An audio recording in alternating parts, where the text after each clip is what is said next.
പ്രിയമുള്ളവർ, നമുക്കുള്ള ചിന്ത എന്തായിരിക്കണം?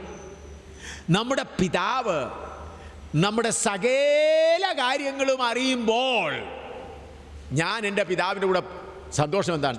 എൻ്റെ ഇന്നത്തെ ആവശ്യം അവൻ അറിയുന്നു, കഴിഞ്ഞ കാലങ്ങളെ അറിയുന്നു, നാളത്തെ ആവശ്യം എന്തെന്ന് എനിക്കറിഞ്ഞുകൂടെ, എൻ്റെ പിതാവിനറിയാം. 5 വർഷത്തിന് ശേഷം എനിക്ക് എന്ത് വേണമെന്നുള്ള എൻ്റെ പിതാവിനറിയാം. 40 വർഷം ഇസ്രായേൽ മക്കളെ മരുഭൂമിയിൽ നടത്തിയവനാണ് എൻ്റെ പിതാവ്. അവൻ്റെ കുടുംബത്തിൽ ജനിക്കപ്പെട്ടവരല്ല, നിഴലായിട്ടുള്ളവരാണ്. അവരെ നടത്തിയെങ്കിൽ ഞാൻ അവൻ്റെ കുടുംബത്തിൽ ജനിക്കപ്പെട്ടുവെങ്കിൽ എന്നെ നടത്തുവാൻ അവന് കഴിയില്ലയോ? എന്നാൽ എൻ്റെ ചിന്ത എന്തായിരിക്കണം? എഫേസ്യ ലേഖനം 4:11 മുതൽ 16 വരെ ഒന്ന് വായിച്ചാൽ. എഫേസ്യ ലേഖനം 4:11 മുതൽ 16 വരെ. എഫേഷ്യൻസ് 4:11-16. അവൻ ചിലരെ അപ്പോസ്തലന്മാരായും ചിലരെ പ്രവാചകന്മാരായും ചിലരെ സുവിശേഷകന്മാരായും ചിലരെ ഇടയന്മാരായും ഉപദേഷ്ടാക്കന്മാരായി നിയമിച്ചിരിക്കുന്നു. അത് നാം എല്ലാവരും വിശ്വാസത്തിലും ദൈവപുത്രനെക്കുറിച്ചുള്ള പരിജ്ഞാനത്തിലുമുള്ള ഐക്യതയും തികഞ്ഞ പുരുഷത്വവും ക്രിസ്തുവിൻ്റെ സമ്പൂർണതയായ പ്രായത്തിൻ്റെ അളവും പ്രാപിക്കുവോളം വിശുദ്ധന്മാരുടെ യഥാസ്ഥാനത്വത്തിനായുള്ള ശുശ്രൂഷയുടെ വേലയ്ക്കും ക്രിസ്തുവിൻ്റെ ശരീരത്തിൻ്റെ ആത്മീക വർധനയ്ക്കും ആകുന്നു.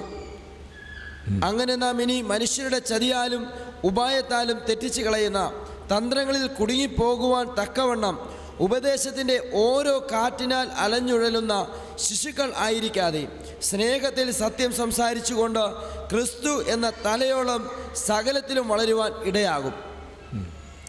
ക്രിസ്തു എന്ന തലയോളം, അതിൻ്റെ 12-ാം വാക്യം വായിച്ചാൽ.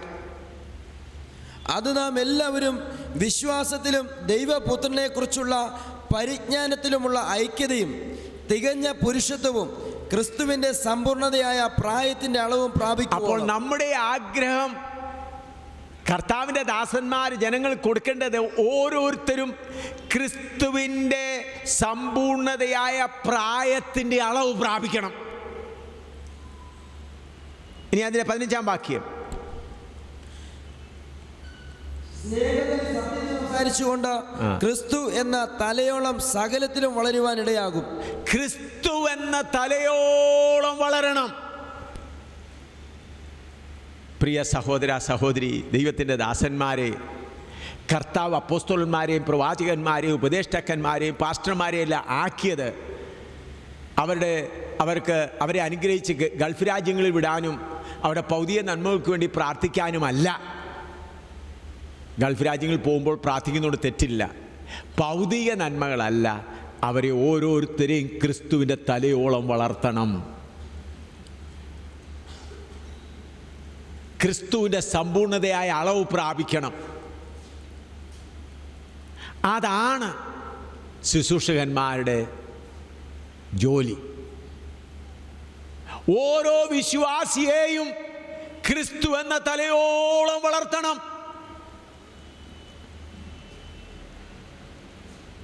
അതിനവരുടെ ആത്മാക്കൾക്ക് വേണ്ടി ഭാരപ്പെട്ടിരിക്കണം.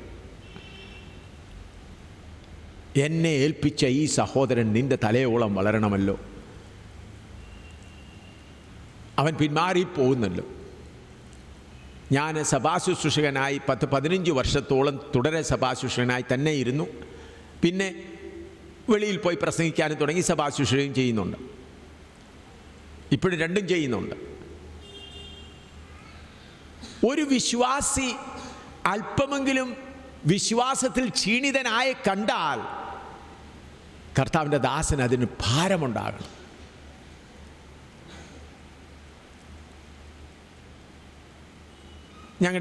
ഞങ്ങൾ ഉദംപൂരിൽ ഞാൻ കർത്താവിൻ്റെ വേലയിൽ ആയിരിക്കുമ്പോൾ, ഇപ്പോൾ ഇപ്പോൾ പഞ്ചാബിലാണ്, അവിടുത്തെ സഭ വേറൊരു കർത്താവിൻ്റെ ദാസനെ ഏൽപ്പിച്ച് നടത്തുകയാണ്. മുസ്ലിം കുടുംബത്തിൽ നിന്ന് രക്ഷിക്കപ്പെട്ട തോപ്പി ശക്കീന എന്ന് പറഞ്ഞ ഭാര്യ ഭർത്താവ് 2 പേരും രക്ഷിക്കപ്പെട്ടു വന്നു. ആദ്യത്തെ 1 വർഷമൊക്കെ വളരെ നല്ലപോലെ നടന്നു, രക്ഷിക്കപ്പെട്ടു, സ്നാനപ്പെട്ടു, അഭിഷേകമൊക്കെ പ്രാപിച്ചു. എന്നാൽ അത് അടുത്ത് കഴിഞ്ഞ് അവർ ചില മുസ്ലിം ഫ്രണ്ട്സിനോട് കൂടെ ചേർന്ന് അവരുടെ ബന്ധുക്കളോട് ചെന്ന് അല്പം ക്ഷീണിതമായി. അപ്പോൾ ഞാൻ പ്രാർത്ഥിച്ചപ്പോൾ എനിക്ക് മനസ്സിലായി ഇവർ ആത്മാവിൽ ക്ഷീണിക്കുന്നതിന് വളരെ ഭാരമായി. അവർക്ക് വേണ്ടി കരഞ്ഞ് പ്രാർത്ഥിക്കാൻ തുടങ്ങി. ഒരു പ്രാവശ്യം ഞാൻ ഗഡി എന്ന് പറയുന്നത് ആരാധന ഞായറാഴ്ച രാവിലത്തെ ആരാധനയ്ക്ക് വന്നപ്പോൾ തോപ്പിയും സെക്കീനായും വന്നിട്ടില്ല. വളരെ സങ്കടമുണ്ടായി. കർത്താവ് ഇന്ന് അവർ രണ്ടും വന്നില്ലല്ലോ. അത് കഴിഞ്ഞ് 4 മണിക്ക് ഉദംപൂർ പട്ടണത്തിൽ യോഗം നടത്തണം. അതിന് ഞാൻ സ്കൂട്ടറിൽ പോവുകയാണ്. സ്കൂട്ടറിൽ പോകുമ്പോൾ ചോപ്ര ഷോപ്പ് കഴിഞ്ഞ് അവിടെ മിലിറ്ററി ഒരു കേന്ദ്രമുണ്ട്. അവിടെ വലിയൊരു സിനിമാ തിയേറ്ററുണ്ട്. ഞാൻ നോക്കിയപ്പോൾ ആ സിനിമാ തിയേറ്ററിൻ്റെ ക്യൂ ലൈനിൽ തോപ്പിയും ഭാര്യയും ക്യൂ ലൈനിൽ നിൽക്കുക ഉച്ചയ്ക്ക് 2:30-3 മണിക്ക്. അത് കണ്ടപ്പോഴേ എൻ്റെ ചങ്ക് പൊട്ടുന്ന പോലെ ആയി. ഞാൻ ഉടനെ തന്നെ സ്കൂട്ടർ തിരിച്ച് ചോപ്ര ഷോപ്പ് പറയുന്ന ആ സ്ഥലത്ത് വന്ന് സ്കൂട്ടർ അവിടെ ഇട്ടിട്ട് ഒരു കടയുടെ അടുത്ത് വെച്ചിട്ട് അവിടെ നിന്ന് ഏകദേശം ഒരു 1 കിലോമീറ്റർ കൊണ്ട് ഇറങ്ങി കയറി ഇടുക്കൊഴി കൂടെ അവിടെ വീട്ടിൽ ചെല്ലണം. അവിടെ വീട്ടിൽ ചെന്നപ്പോൾ വീടിങ്ങനെ ഒരു വീട് അതിൻ്റെ ഈ ചങ്ങലയിട്ട് മേളിൽ കൊളുത്തിടുന്ന അങ്ങനെ ഒരു രീതിയാണ് അവിടെ ഉള്ളത്. അവരുടെ ആ ലോക്കയിൽ പൂട്ടയിൽ പിടിച്ചുകൊണ്ട് ഞാൻ കരഞ്ഞുകൊണ്ട് നിന്ന്, കർത്താവേ, എന്നെ ഏൽപ്പിച്ചതായ തോപ്പിയും സെക്കീനായും ഫിലിം കാണാൻ അവിടെ പോയി നിൽക്കുകയാണ്. അപ്പോൾ ഞാൻ എന്തുകൊണ്ടാണ് ഉദംപൂരിലെ ബൈബിൾ ക്ലാസ് കാണിച്ചത്? എന്നെ ഏൽപ്പിച്ച ആടുകൾ പിന്മാറിപ്പോയെങ്കിൽ ഞാൻ ഇനിയും പോയി പുതിയ ആളുകളെ കൊണ്ടുവന്നിട്ട് എന്താ പ്രയോജനം? ഏകദേശം 1/2 മണിക്കൂർ 3/4 മണിക്കൂറോ അവിടെ നിന്ന് കരഞ്ഞു. ഞാൻ കരയുമ്പോൾ തോപ്പിയും സെക്കീനായും സിനിമാ തിയേറ്ററിൽ നിന്ന് ഫിലിം കണ്ടുകൊണ്ടിരിക്കുക. അത് കഴിഞ്ഞ് നിന്ന് തളർന്നു. അവരുടെ വീടിൻ്റെ കുറച്ച് മാറി ഒരു പാറയുണ്ട്, കുറച്ച് കാടും ചുറ്റിക്കാടൊക്കെ ഉണ്ട്, കുറ്റിക്കാടുണ്ട്. അതുകൊണ്ട് അവിടെ വീട്ടിൽ നിന്ന് നോക്കിയാൽ കാണുകയില്ല. അവിടെ പാറപ്പുറത്ത് പോയി ഇരുന്നു കുറച്ച് നേരം കിടന്നു. 3 മണിക്ക് ഞാൻ അവിടെ 3:45 ചെന്നതാ. 11 മണി, രാത്രി 11 മണി ആയപ്പോൾ അവർ വന്നു. അപ്പോൾ അവർ കഥകളെല്ലാം തുറന്നു, അവർ ആഹാരമെല്ലാം കഴിച്ചു. ഒടുവിൽ 12 മണിയായപ്പോഴത്തേക്ക് അവർ വീട് പൂട്ടി ഉറങ്ങാൻ തോന്നുകയാണെന്ന് എനിക്ക് മനസ്സിലായി. അവർ വീട് കുറ്റിയിട്ട് കഴിഞ്ഞപ്പോൾ ഞാൻ ഇറങ്ങിച്ചെന്ന്. ഞാൻ ആ പാറപ്പുറത്തിരിക്കുന്നവർ കണ്ടില്ല, കാരണം കുറ്റിക്കാടുണ്ട്, രാത്രിയുമാണ്. ഞാൻ അവിടെ ചെന്നിങ്ങനെ കഥക് തട്ടി. ഉടനെ അവർ കഥ തുറന്നു. ഉടനെ ചോദിച്ചു, എന്തിനാ പാസ്റ്റർ ഇപ്പം വന്നത്? ഞാൻ അതിന് മറുപടി പറയാതെ, നിങ്ങളെന്താ ഇത്ര താമസിച്ചത് കിടക്കാൻ? കാരണം അവർ രാവിലെ ജോലിക്ക് പോകും. ഞങ്ങൾ ബന്ധുക്കളുടെ വീട്ടിൽ പോയിരുന്നു, അവരുമായിട്ട് ഇങ്ങനെ വർത്തമാനം പറഞ്ഞ് കുറച്ച് നേരം സമയം ഇരുന്നു. അതുകൊണ്ട് ഞങ്ങൾക്ക് ഇത്ര താമസിച്ച് പോയി എന്ന് പറഞ്ഞു. ഉടനെ ഞാൻ അകത്ത് കയറി, ഞാൻ ഇരിക്കട്ടെ അല്പം ഒന്ന് പ്രാർത്ഥിച്ചിട്ട് പോകാം. പത്രോസ് യേശുവിനെ തള്ളിപ്പറഞ്ഞ കാര്യം പറഞ്ഞു. അത് കഴിഞ്ഞിട്ട് യേശു അവനെ നോക്കിയപ്പോൾ അവൻ പൊട്ടിക്കരയുവാനിടയായി. ഞാൻ ഇത്രയും പറഞ്ഞു കഴിഞ്ഞപ്പോഴത്തേക്ക് അവർ രണ്ടും കൂടെ പൊട്ടിക്കരഞ്ഞുകൊണ്ട് പറഞ്ഞു, ഞങ്ങൾ സിനിമ കാണാൻ പോയതായിരുന്നു. സിനിമ കണ്ടിട്ട് മറ്റവരുടെ വീട്ടിൽ വന്നിന്ന് പാർട്ടിയായിരുന്നു. അവിടെ ആഹാരം കഴിച്ചിട്ട് ഇന്ന് വരികയായിരുന്നു. ഞങ്ങളുടെ ബന്ധുക്കളെല്ലാം കൂടെ വന്നു. അവരെല്ലാം മുസ്ലിങ്ങളാണ്. പൊട്ടിക്കരഞ്ഞിൻ്റെ കാല് പിടിച്ച് കരയുകയാണ്. ഞാൻ അന്നേരം അവരോട് പറഞ്ഞില്ല, ഞാൻ നേരത്തെ പറഞ്ഞില്ല. ഞാൻ പറഞ്ഞു, ഞാൻ ഉദംപൂരിൽ പോവുകയായിരുന്നു ബൈബിൾ ക്ലാസ് എടുക്കാൻ. എന്നാൽ നിങ്ങൾ ടിക്കറ്റ് എടുക്കാൻ നിൽക്കുന്ന കണ്ടപ്പോഴത്തേക്ക് എൻ്റെ ഹൃദയം തകർന്നു പോയി.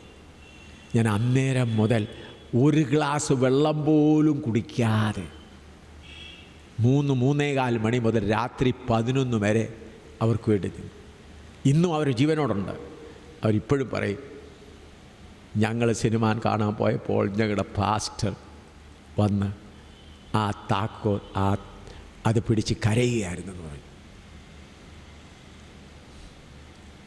ഞാൻ ഒരു സംഭവമേ പറഞ്ഞിട്ടുള്ളൂ. അങ്ങനെ എത്ര സംഭവമുണ്ട്. അങ്ങനെ ഓരോരുത്തർക്ക് വേണ്ടി കരഞ്ഞധ്വാനിച്ചാണ് ഓരോരുത്തരെ ക്രിസ്തു എന്ന തലയോളം വളർത്തുന്നത്. അതാണ് പൗലോസ് പറഞ്ഞത്, നിങ്ങൾക്ക് പ്രയോജനമായതൊന്നും മറച്ചു വയ്ക്കാതെ വീടുതോറും. പൗലോസ് പറഞ്ഞത് എന്താണ്? വീടുതോറും പരസ്യമായി കണ്ണുനീരോടുകൂടെ നിങ്ങളോട് സേവ ചെയ്തു. ആകയാൽ പ്രിയ ദൈവമക്കളെ, കർത്താവിൻ്റെ ദാസന്മാരെ, എനിക്കും നിങ്ങൾക്കും തന്നിരിക്കുന്ന ജോലി, വേലക്കാരെ ഓരോരുത്തരെ ക്രിസ്തു എന്ന തലയോളം വളർത്തണം. അവിടെ ഭൗതിക നന്മകളെ നോക്കി പാരപ്പെടുകയല്ല, ക്രിസ്തു എന്ന തലയോളം വളർത്തണം. പിന്നെ നമ്മുടെ കുടുംബത്തെ തമ്മിൽ ബന്ധിപ്പിക്കുന്നത് എന്താണ്?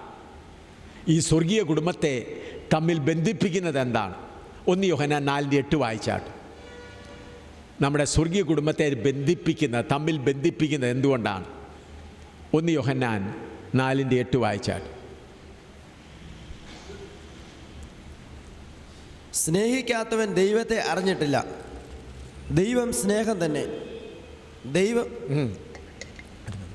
നമ്മുടെ പിതാവ് ആരാണ്? നമ്മുടെ കുടുംബത്തലവൻ എന്താണ്? സ്നേഹം തന്നെ.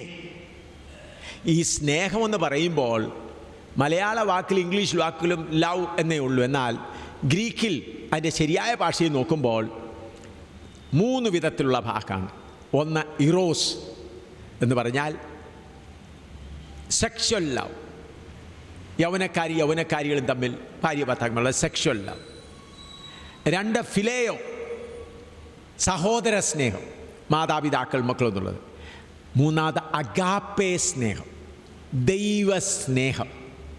ആ ദൈവസ്നേഹം എന്ന് പറഞ്ഞാൽ അതിൻ്റെ വ്യത്യാസം, ഇറോസ് സ്നേഹത്തിലാണെങ്കിലും ആണുങ്ങളും പെണ്ണുങ്ങളും അല്ലെങ്കിൽ യുവാക്കന്മാർ യുവതികളും അങ്ങോട്ട് നോക്കുമ്പോൾ ഇങ്ങോട്ട് തിരിച്ച് നോക്കിയേ ഒക്കുള്ളൂ.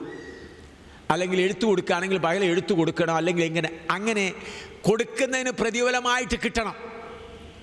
ഫിലയോ സ്നേഹത്തിലും മാതാപിതാക്കൾ മക്കളുമായിട്ടുള്ള സ്നേഹമുണ്ടെങ്കിലും ചിലപ്പോൾ മക്കൾ അതിനനുസരിച്ച് പ്രവർത്തിച്ചില്ലെങ്കിൽ പിതാവിന് മക്കളോട് വെറുപ്പാണ് ഉണ്ടാകുന്നത്. എന്നാൽ ദൈവസ്നേഹം എന്ന് പറയുന്ന അഗാപ്പേ സ്നേഹം എന്ന് പറഞ്ഞാൽ എത്ര എതിരായിട്ട് വന്നാലും അതിനെ ക്ഷമിച്ചുകൊണ്ട് സ്നേഹിക്കുക. എൻ്റെ ഭാര്യ ഇവിടെയുണ്ട്. ഞാൻ ഭാര്യ ഭർത്താവെന്നുള്ള സ്നേഹത്തിൽ ഞങ്ങൾ മുൻപോട്ട് പോയിരിക്കുമ്പോൾ എത്ര പ്രാവശ്യം ഞങ്ങൾ വഴക്കുണ്ടാക്കിയിട്ടുണ്ട്. എന്നാൽ ക്രമേണ എൻ്റെ ഭാര്യയും ക്രിസ്തുവിൻ്റെ ശരീരത്തിൻ്റെ അംഗമായി ഞങ്ങൾ ഒന്നിച്ച് മുമ്പോകുമ്പോൾ ഇപ്പോഴുള്ള സ്നേഹം, എൻ്റെ ഭാര്യ എന്ത് പറഞ്ഞാലും സ്നേഹിക്കണം. അല്പം പോലും അവൾ പറയുന്നതിനനുസരിച്ചല്ല സ്നേഹിക്കുന്നത്. ദൈവസ്നേഹം ഹൃദയത്തിൽ പകർന്നിരിക്കുന്നതിനാൽ സ്നേഹിക്കാതിരിക്കാൻ കഴിയുകയില്ല.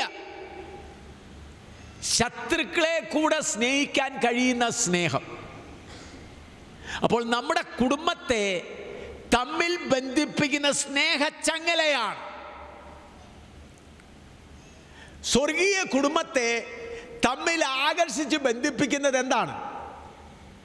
സ്നേഹച്ചങ്ങല. അതാരംഭിക്കുന്നത് എവിടെ നിന്നാണ്? നമ്മുടെ പിതാവിൽ നിന്ന്. പിതാവ് ആരാണ്? സ്നേഹം മാത്രമാണ്. ഹല്ലേലൂയ. 1 യോഹന്നാൻ 4:7 വായിച്ചാട്ട്. 1 യോഹന്നാൻ 4:7.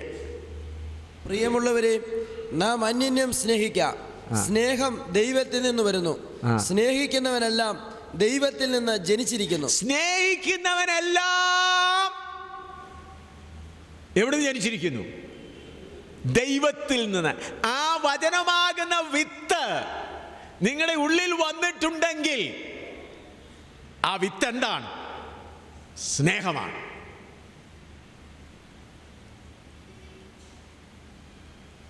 ദൈവത്തിൽ നിന്ന് ധരിച്ചവരെല്ലാം സ്നേഹിക്കുന്നു.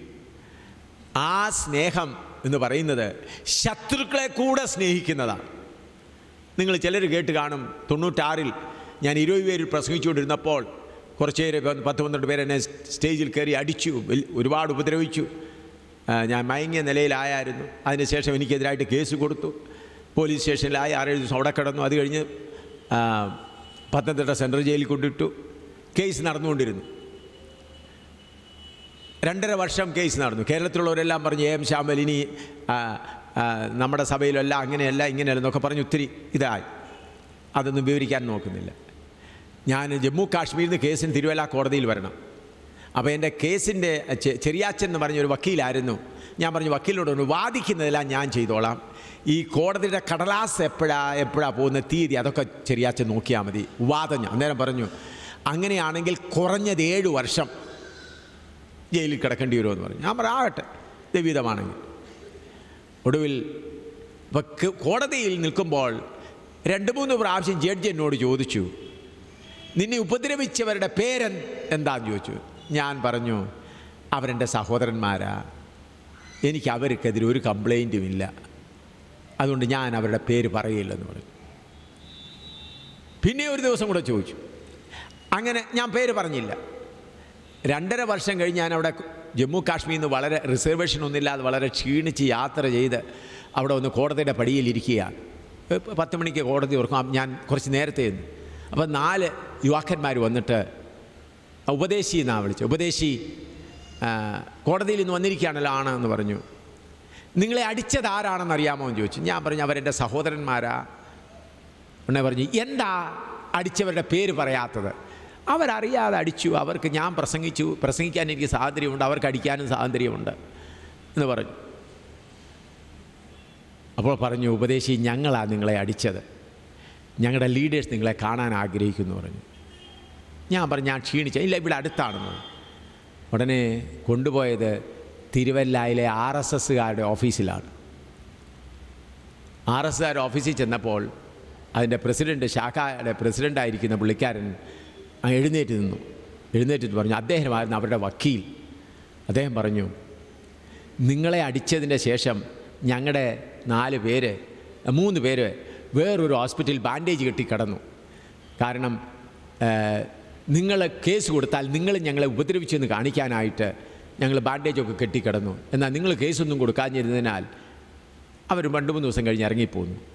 ആ വക്കീൽ ചോദിക്കുകയാണ്, ഇത്രയും നിങ്ങളെ ഉപദ്രവിച്ചിട്ടും ഞാനാണ് നിങ്ങളുടെ കേസ് നടത്തിക്കൊണ്ടത്. ഞങ്ങളുടെ എല്ലാ പ്രാവശ്യവും നിങ്ങൾ പറഞ്ഞത് അവരെൻ്റെ സ്നേഹിതന്മാരെന്നാണ് പറഞ്ഞത് കോടതിയിൽ. അതെന്തുകൊണ്ടാണെന്ന് പറഞ്ഞു. ഞാൻ പറഞ്ഞു, യേശു ക്രിസ്തു സ്നേഹമാണെന്ന് പറഞ്ഞു. ഉടനെ RSSകാരൻ പറഞ്ഞ്, ഉപദേശി, നിങ്ങളൊരു ദൈവപുരുഷനാണെന്ന് ഞങ്ങൾ അറിയുന്നു, ഞങ്ങൾക്ക് വേണ്ടി പ്രാർത്ഥിക്കണം. RSSകാരെല്ലാവരും എഴുന്നേറ്റ് നിന്നു. RSS ഓഫീസിൽ ഞാൻ യേശുവിൻ്റെ നാമത്തിൽ അവർക്ക് വേണ്ടി പ്രാർത്ഥിച്ചു. അത് കഴിഞ്ഞ് അന്നത്തെ തീയതിയിൽ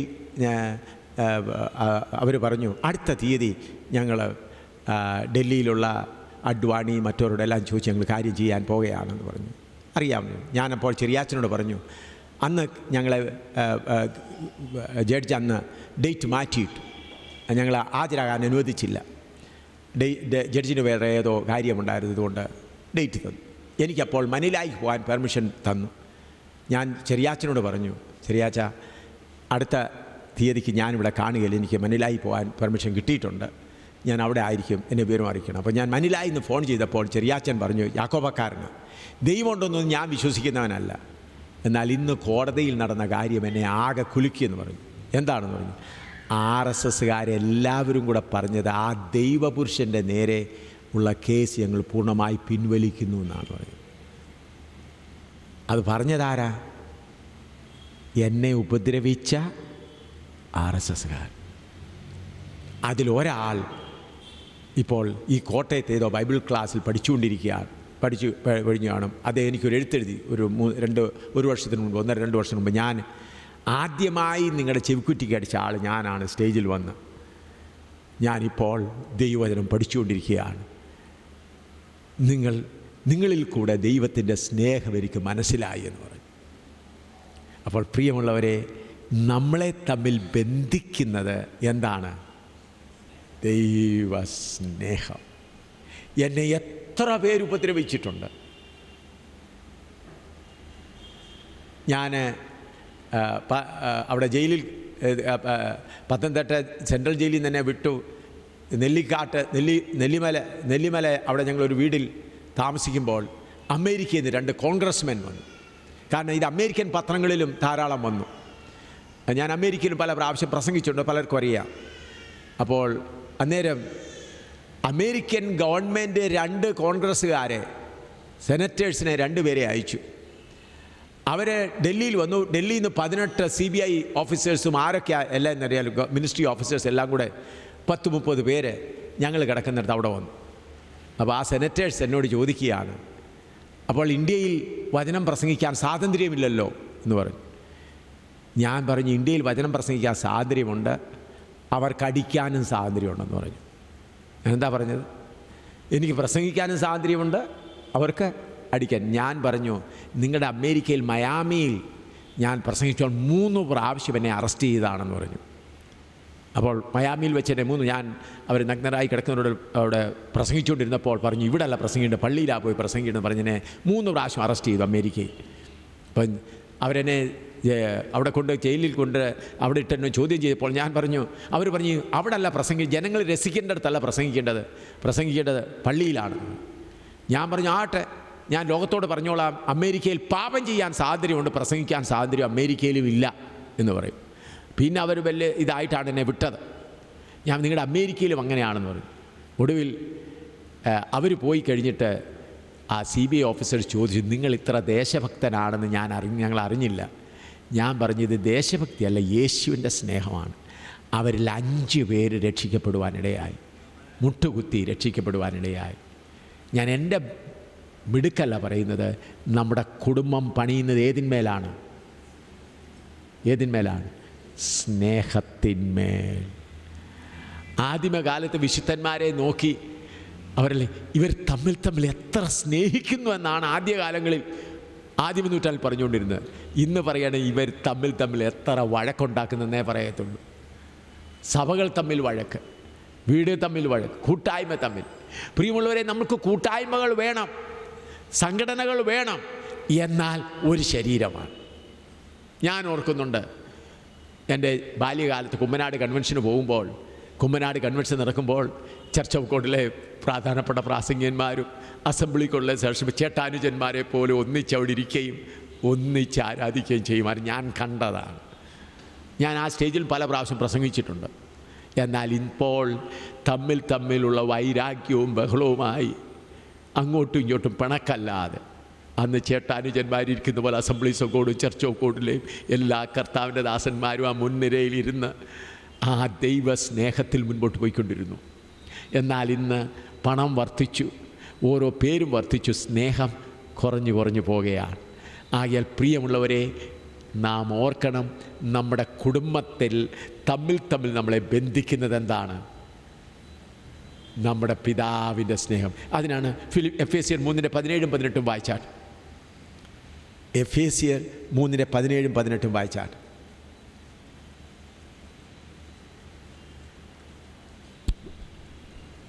ക്രിസ്തു വിശ്വാസത്താൽ നിങ്ങളുടെ ഹൃദയങ്ങളിൽ വസിക്കേണ്ടതിന് വരം നൽകണം എന്നും നിങ്ങൾ സ്നേഹത്തിൽ വേരൂന്നി അടിസ്ഥാനപ്പെട്ടവരായി. ഹല്ലേലൂയ. പ്രിയമുള്ളവരെ, നമ്മുടെ ക്രിസ്തീയ ജീവിതത്തിൻ്റെ അടിസ്ഥാനം സ്നേഹത്തിലാണ്. നാം ഊന്നി നിൽക്കേണ്ടത്, വേരൂന്നേണ്ടത് സ്നേഹത്തിലാണ്. ഹല്ലേലൂയ. ആ സ്നേഹത്തിലേക്ക് വന്നു കഴിയുമ്പോൾ ഓരോരുത്തരെ താങ്ങുന്നു, ഓരോരുത്തരെ കരുതുന്നു, ഓരോരുത്തർക്ക് വേണ്ടി പ്രാർത്ഥിക്കുന്നു. ഏത് സംഘടനയായാലും പണ്ട് കാലങ്ങളിൽ ഞാൻ കണ്ടിട്ടുണ്ട്, IPC, ചർച്ച് ഓഫ് ഗോഡെന്നോ ഷാരോനോ എന്ന് കണ്ടാൽ മാർക്കറ്റിൽ വെച്ച് ഞാൻ കണ്ടിട്ടുള്ള കാര്യമാണ്. പ്രൈസിലോടല്ല പറഞ്ഞ, 2 പേരും കൂടെ കണ്ടെന്ന് കെട്ടിപ്പിടിച്ചൊന്ന് ചുംബനം ചെയ്തേ പോകത്തുള്ളൂ. കണ്ണുനീരും ഒഴുകും. എന്താണ്? സ്നേഹത്തിൻ്റെ ആകർഷണം. ഇന്ന് ഹായ് ബസ് തീർന്നു.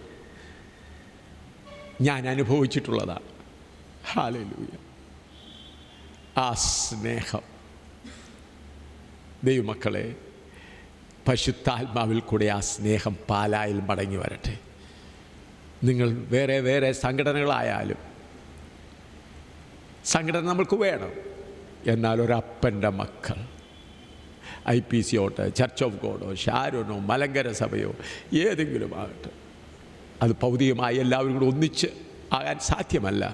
വേറെ ആയിരിക്കുമ്പോൾ ഒരു ദൈവ പൈതൽ വേറൊരു പൈതലിനെ കാണുമ്പോൾ ആ ആകർഷണം, ആ സ്നേഹത്തിൻ്റെ ആകർഷണം, ഹല്ലേലൂയ.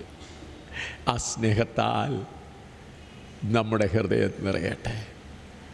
എനിക്ക് കുറച്ചുകൂടെ ഉണ്ടെന്ന് എനിക്ക് എൻ്റെ ഹൃദയത്തിൽ കരയുവാൻ എനിക്ക് തോന്നുന്നതുകൊണ്ട് നമുക്ക് അല്പനേരം പ്രാർത്ഥിക്കാം. ഹല്ലേലൂയ. എനിക്ക് അല്പനേരം ആ സ്നേഹത്തിൽ നിറഞ്ഞ് കരയണമെന്നാണ് തോന്നുന്നത്. എന്നോടുകൂടെ കരയുവാൻ നിങ്ങൾക്ക് പ്രേരണ തോന്നും, കരയുകയും ദൈവസ്നേഹം പാലായിൽ മടങ്ങി വരട്ടെ. ദൈവമക്കൾ തമ്മിലുള്ള സ്നേഹം, കർത്താവിൻ്റെ ദാസന്മാർ തമ്മിലുള്ള സ്നേഹം. ഹല്ലേലൂയ. നാം സ്നേഹത്തിൽ വേരൂന്നി അടിസ്ഥാനമുള്ളവരായി, നിങ്ങളുടെ സഹോദരൻ നിങ്ങൾക്കെതിരായി എന്തെങ്കിലും പറഞ്ഞാൽ സാരമില്ല, അവനേതോ ഭാരം കൊണ്ട് പറഞ്ഞു പോയതാണ്, ഞാൻ വീണ്ടും അവൻ്റെ അടുക്കൽ ചെന്ന് അവനോട് ക്ഷമ ചോദിച്ചോളാം. എൻ്റെ സഹോദര, നിന്നെ വേദനിപ്പിച്ചത് എന്താണ്? ഹല്ലേലൂയ. ആദിമകാലത്തെ സഭയിൽ അതായിരുന്നതുകൊണ്ടാണ് അവർ കൊണ്ടതെല്ലാം വിറ്റ് അപ്പോസ്തലന്മാരുടെ അടുക്കൽ കൊണ്ടുവന്നു ഓരോരുത്തരുടെ ആവശ്യങ്ങൾക്ക് വേണ്ടി അതും കൊടുത്തു, വീതിച്ചു കൊടുത്തു. പരിശുദ്ധാത്മാവിനാൽ ദൈവസ്നേഹം നമ്മുടെ ഹൃദയങ്ങളിൽ നിറയട്ടെ. Hallelujah, hallelujah. നമ്മുടെ പിതാവിൻ്റെ സ്നേഹം, ഹല്ലേലൂയ, നമ്മുടെ കുടുംബനാഥൻ സ്നേഹം മാത്രമാണ്.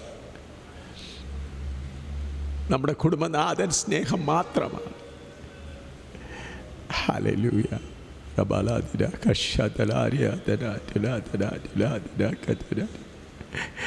നമ്മുടെ കുടുംബനാഥൻ സ്നേഹം മാത്രമാണ്.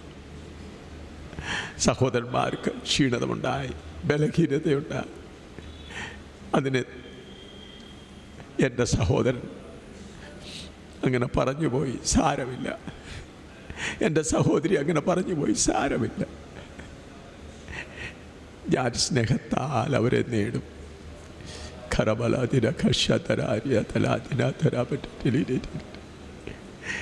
ഹല്ലേലൂയ. കർത്താവ് പറയുന്നു, നിങ്ങൾ തമ്മിൽ തമ്മിൽ സ്നേഹിക്കുകയാണെങ്കിൽ ലോകമറിയും നിങ്ങളെൻ്റെ ശിഷ്യന്മാരെന്ന്. ഹല്ലേലൂയ. യോഹന്നാൻ 13:35 ഒന്ന് വായിച്ചാട്ട്, 35 വായിച്ചാട്ട്, എല്ലാവരും എടുക്കേണ്ട ആവശ്യമില്ല. യോഹന്നാൻ 13:35. ഹല്ലേലൂയ. യോഹന്നാൻ 13:35. നാളെ വീണ്ടും അതിനെക്കുറിച്ച് പഠിക്കാവുന്നതാണ്. നിങ്ങൾക്ക് തമ്മിൽ തമ്മിൽ സ്നേഹമുണ്ടെങ്കിൽ നിങ്ങളെൻ്റെ ശിഷ്യന്മാരെന്ന് എല്ലാവരും അറിയും. ഹല്ലേലൂയ. നിങ്ങൾക്ക് തമ്മിൽ തമ്മിൽ സ്നേഹമുണ്ടെങ്കിൽ നിങ്ങളെൻ്റെ ശിഷ്യന്മാരെന്ന് എല്ലാവരും അറിയും. പരബാലാദേനക്ക. നിങ്ങൾ അത്ഭുതം നടത്തിയാൽ എൻ്റെ ശിഷ്യന്മാരറിയുമെന്നല്ല, നിങ്ങൾ തമ്മിൽ തമ്മിൽ സ്നേഹിക്കുന്നു എങ്കിൽ, നിങ്ങൾക്ക് തമ്മിൽ തമ്മിൽ സ്നേഹമുണ്ടെങ്കിൽ എൻ്റെ ശിഷ്യന്മാരെന്നെല്ലാവരും അറിയും. Hallelujah, hallelujah. ദൈവം മക്കളെ, നമ്മുടെ പിതാവിൻ്റെ സ്നേഹം നമ്മിൽ പകരട്ടെ. റോമാലേഖനം 5:5 പറയുന്നു, പരിശുദ്ധാത്മാവിനാൽ നൽകപ്പെട്ട സ്നേഹം. ഹല്ലേലൂയ. ഞാൻ എത്ര നഷ്ടങ്ങൾ സഹിച്ചിട്ടുണ്ട്, കോടിക്കണക്കിന് രൂപയുടെ നഷ്ടങ്ങൾ സഹിച്ചിട്ടുണ്ട്. അതൊന്നും എൻ്റെ സ്നേഹത്തിന് തടസ്സമായില്ല. Hallelujah, hallelujah. എന്നെ എത്ര നിന്ദയായി ആളുകൾ പറഞ്ഞിട്ടുണ്ട്, അതൊന്നും സ്നേഹത്തിന് കുറവ് വരുത്തിയില്ല. ഹല്ലേലൂയ. ആ ദൈവ സ്നേഹത്തിൻ്റെ ഒരു കവിഞ്ഞൊഴുക്ക് നമ്മുടെ മേൽ വരട്ടെ. ഹല്ലേലൂയ. സഹോദരന്മാർ തമ്മിൽ തമ്മിൽ സ്നേഹിക്കുന്ന സ്നേഹം. ഹല്ലേലൂയ.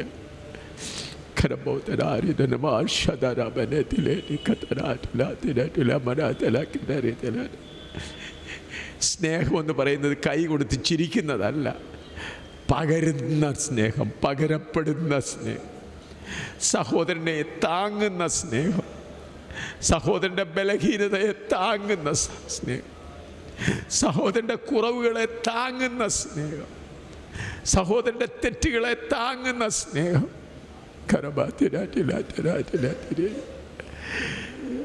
Hallelujah, hallelujah, hallelujah. ദൈവത്തിൽ നിന്ന് ജനിച്ചവരുടെ ഒരു അടയാളമാണ് സ്നേഹിക്കുന്നു.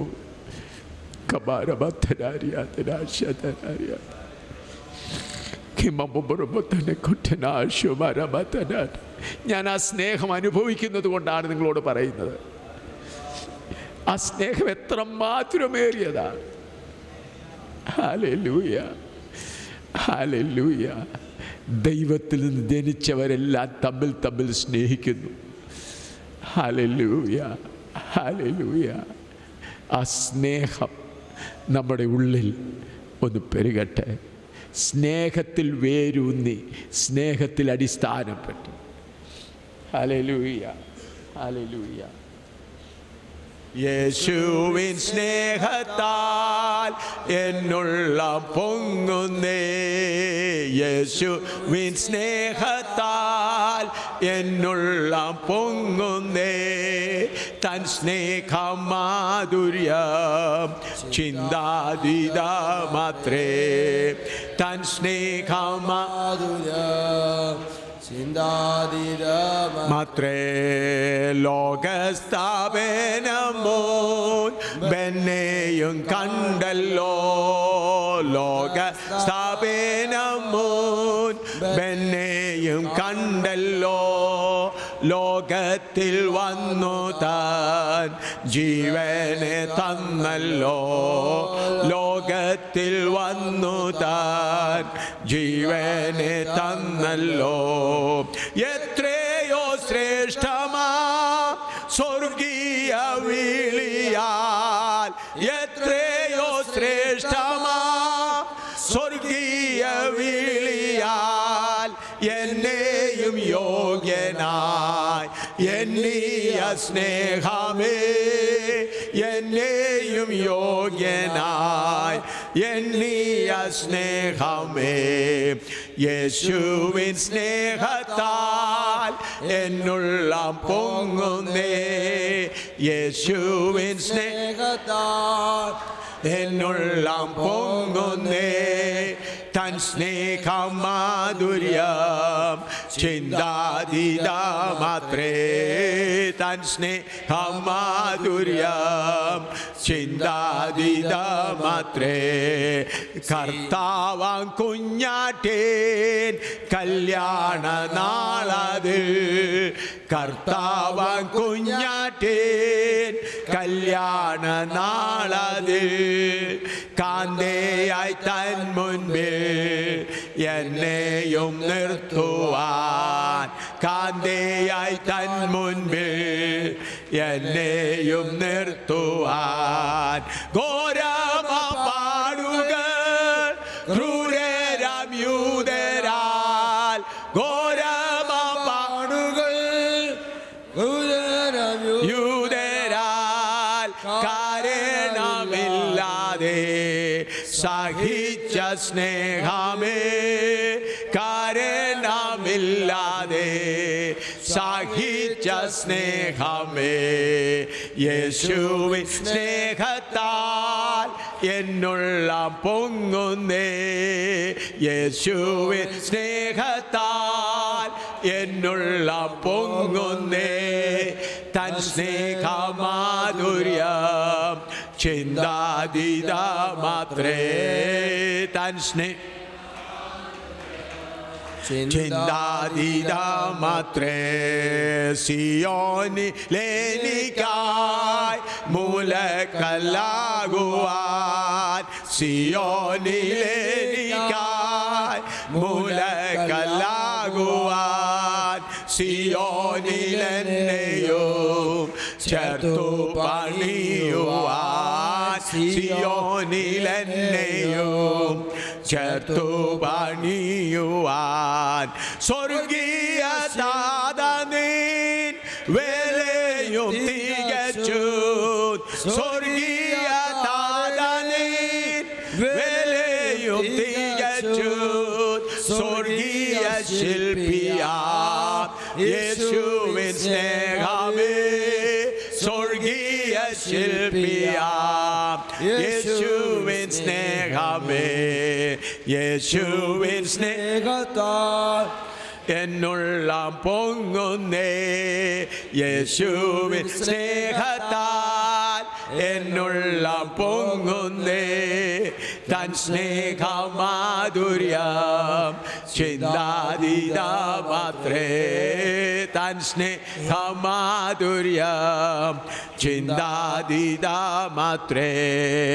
അത്ഭുത സ്നേഹമാം സ്വർഗീയ താതനിൽ സ്വൽഭുത സ്നേഹമാം സ്വർഗീയ താതനിൽ സമ്പൂർണനാക്കിടും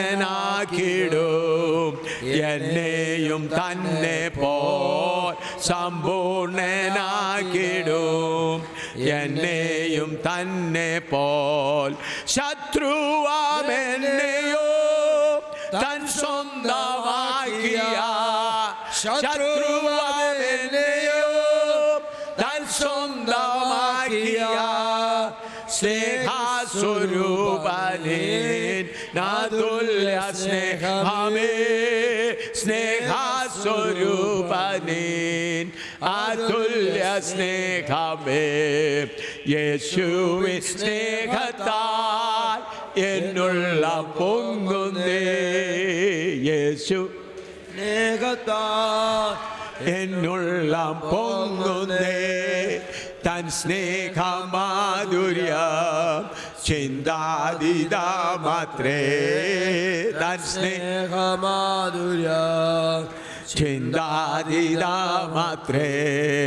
വീണ്ടെടുപ്പിൻ ഗാനം പാടും ഞാൻ സിയോനിൽ വീണ്ടെടുപ്പിൻ ഗാനം പാടും ഞാൻ സിയോനിൽ വിന്ദൂതർക്കും പാടാൻ അസാധ്യമേ അത് വിന്ദൂതർക്കും പാടാൻ അസാധ്യമേ അത് കാൽകരം തുളച്ച കാൽകരം തുളച്ച മന്നാതി മന്നനേ മാറാത്ത സ്നേഹമേ മന്നാതി മന്നനേ മാറാത്ത സ്നേഹമേ യേശുവിൻ സ്നേഹത്താൽ എന്നുള്ള പൊങ്ങുന്നേ യേശുവിൻ സ്നേഹത്താൽ എന്നുള്ള പൊങ്ങുന്നേ തൻ സ്നേഹമാധുര്യം ചിന്താതീതമാത്രേ തൻ സ്നേഹമാധുര്യം. Hallelujah hallelujah. നമുക്ക് ദൈവസന്നിധിയിൽ അല്പനേരം എഴുന്നേറ്റ് നിൽക്കാം. ആ സ്നേഹത്താൽ നമ്മുടെ ഹൃദയം നിറഞ്ഞു കവിയട്ടെ.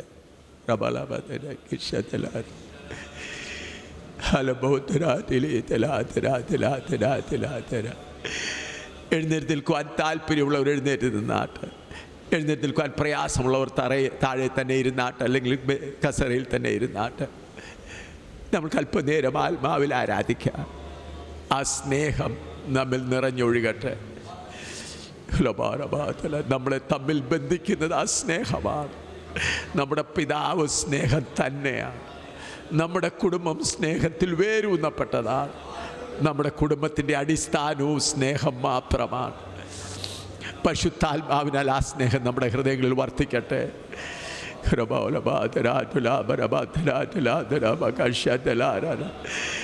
നമ്മൾ തമ്മിൽ സ്നേഹിക്കുമ്പോൾ ഹല്ലേലൂയ, മറ്റുള്ളവരുടെ കുറവുകളെ മറന്ന്, മറ്റുള്ളവർ നമ്മളെ ആക്രമിച്ചത് മറന്ന്, മറ്റുള്ളവർ നമ്മളെ ഉപദ്രവിച്ചത് മറന്ന്, മറ്റുള്ളവർ നമുക്ക് എതിരായി പറഞ്ഞത് മറന്ന് ഹല്ലേലൂയ അവരെ സ്നേഹിക്കുക. കൈപ്പൽപ്പം പോലും നമ്മുടെ കുടുംബത്തിൻ്റേതല്ല. നമ്മുടെ കുടുംബം സ്നേഹം നിറഞ്ഞ കുടുംബമാണ്. Hallelujah hallelujah hallelujah hallelujah. ആരാധിക്കാം.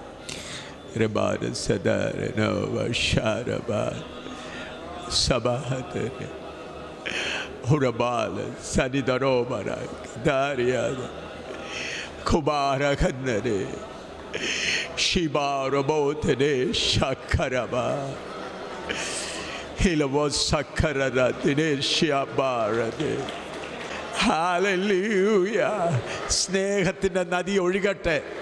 ഹല്ലേലൂയ. സംഘടനാ വ്യത്യാസം കൂടാതെ, സഭാ വ്യത്യാസം കൂടാതെ ഒരു ശരീരമായി ഭിന്നതകളെല്ലാം മറന്ന് കക്ഷി വൈരാഗ്യങ്ങളെല്ലാം മറന്ന്, ഹല്ലേലൂയ, സഭാവ്യത്യാസങ്ങൾ മറന്ന് സ്നേഹത്താൽ ബന്ധിക്കപ്പെട്ടവരായി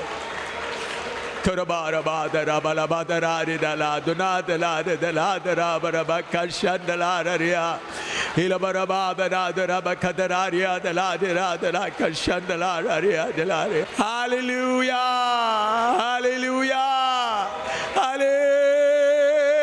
hallelujah,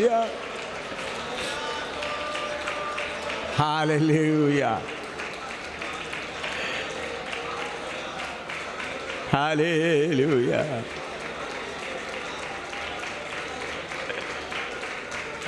hallelujah, hallelujah, hallelujah, hallelujah, hallelujah, hallelujah, hallelujah, hallelujah, hallelujah, hallelujah.